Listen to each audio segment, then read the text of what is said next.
لما رأيي خلينا نضبط متى سويت الأشعة هذه أنا أسوي لي قبل إذا صار علي أقول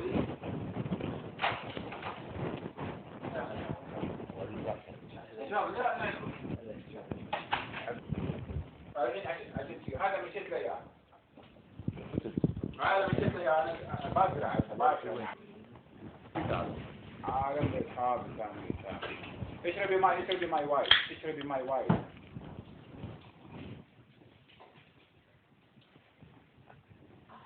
ايه احسن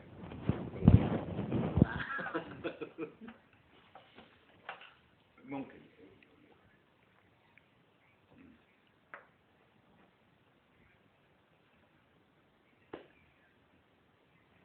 ان شاء الله اكيد ولدت اكيد ولدت لا بس ان شاء الله تظل بس ان شاء الله ان شاء الله مع السلامه ايه هذا قول كنا عندنا لا تعرف حلقة الوصل بين الجميع خصوصا أهم شيء بين أنت مثلا وبين بعض اللي هو طبعا الأساس العملية هو لأني أنا الكلمة أقول هذا الشمال هو الفكرة الذي يخصم من فوق يعني يعرف نحن نقول سيرتيفاي لما نوصل الكونتراكت على الأخير لما نحن الحين كيف نحن نسوي أو شلون نحن حاسين هذا قبل يدري الدكتور بس إذا خاص مناقصة توقعت أنت أسلمك صح ولا غلط؟ بس كانت مبالغ بسيطة يعني مش الأرقام هاي اللي نحن الحين نتكلم عليها.